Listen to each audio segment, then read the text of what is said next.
দীর্ঘ ৩৩ বছর পর জাহাঙ্গীরনগর বিশ্ববিদ্যালয়ে জাকসু নির্বাচন অনুষ্ঠিত হতে যাচ্ছে। আমরা এর একটি ইতিহাসের সাক্ষী হতে যাচ্ছি। কিন্তু সকাল ৯টা থেকে হচ্ছে ভোট গ্রহণ শুরু হয়েছে। কিন্তু এর মধ্যে আমরা লক্ষ্য করেছি আমাদের বেশ কিছু অভিযোগ রয়ে গেছে আর কি। এর মধ্যে যে যদি আমরা বলি, বিশ্ববিদ্যালয় প্রশাসন গতকাল রাতেই প্রজ্ঞাপন জারি করে বলেছিলেন যে কোনো মতেই ক্যাম্পাসের যারা সাবেক শিক্ষার্থীরা আছেন তারা কোনোভাবেই ক্যাম্পাসে আসতে পারবেন না। আজকে সকাল ৬টার পরে যদি তাদেরকে ক্যাম্পাসে পাওয়া যায় তাহলে ফৌজদারি আইনে তাদের বিচার করা হবে।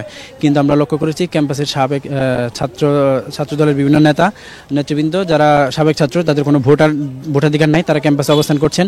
আমরা বিশ্ববিদ্যালয় প্রশাসনকে বারবার বলেছি, কিন্তু বিশ্ববিদ্যালয় প্রশাসন কার্যত কোনো কার্যত ব্যবস্থা নেয়নি।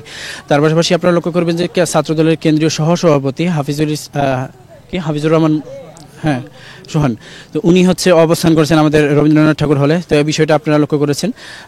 তো ওনাকে অবশ্য গ্রেফতার করা হয়েছে।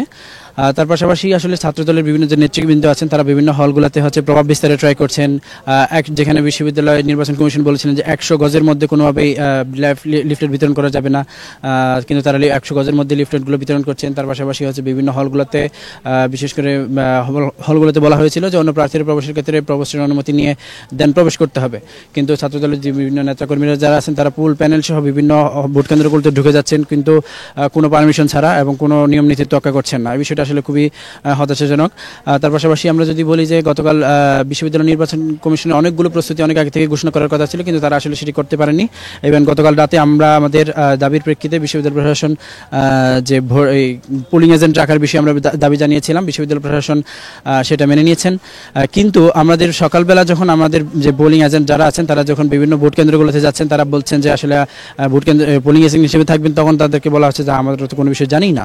আসলে বিশ্ববিদ্যালয় প্রশাসন আসলে নামমাত্র একটা প্রজ্ঞাপন জারি করেছেন, বিভিন্ন হলগুলোতে যে নির্দেশনাটা পাঠানো দরকার সেটা আসলে ভালোভাবে সার্কুলেট করা হয়নি।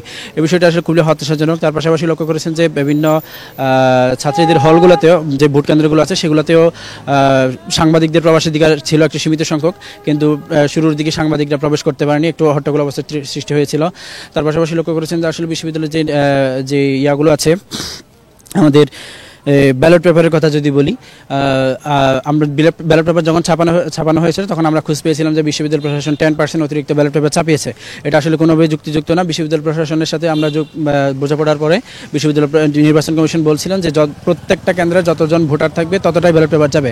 কিন্তু আজকে সকালেই আমরা খোঁজ পেয়েছি যে শহীদ সালাম বরকত হলের টোটাল ভোটার সংখ্যা 299 জন, কিন্তু এখানে ব্যালট পেপার পাওয়া গেছে 400টা।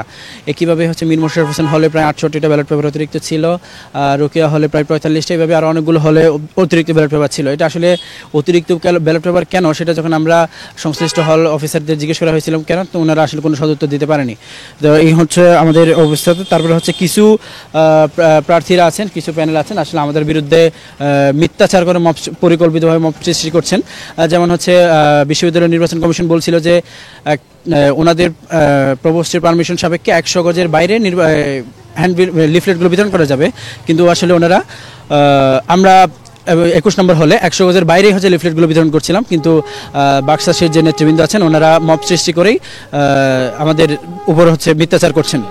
তার পাশাপাশি যদি বলি যে আমাদের ছাত্রদল প্রশাসনের এখানে অনেকগুলো ধরনের অব্যবস্থাপনা রয়েছে। একটা বঙ্গমাতা হলে, তারপরে হচ্ছে তাজউদ্দিন আহমেদ হলে যখন হট্টগোল সৃষ্টি হয়েছিল সেটার কারণে প্রায় ঘণ্টা দুয়েক নির্বাচন বন্ধ ছিল। এটা আসলে খুব দ্রুত সমাধান করতে বিশ্ববিদ্যালয় প্রশাসন ব্যর্থ হয়েছে।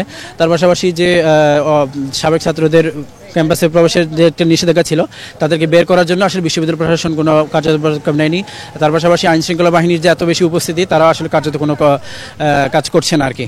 তা আমি মনে করি যে এই যে অনেকগুলো সংখ্যা তৈরি হয়ে গেছে, বিশ্ববিদ্যালয় প্রশাসন এগুলোর বিরুদ্ধে এখনও যে প্রায় 1.5 ঘন্টার মতো সময় আছে, এগুলোর বিরুদ্ধে দ্রুত অ্যাকশন নেবেন এবং আমাদের যে স্টুডেন্টরা এখন পর্যন্ত নির্বাচনে ভোট দেননি তাদের জন্য একটি ভালোভাবে যাতে তারা নির্বাচনে অংশ নিতে পারেন, ভোটাধিকার প্রদান করতে পারেন, সেই জন্য বিশ্ববিদ্যালয় প্রশাসনকে আকুল আবেদন থাকবে।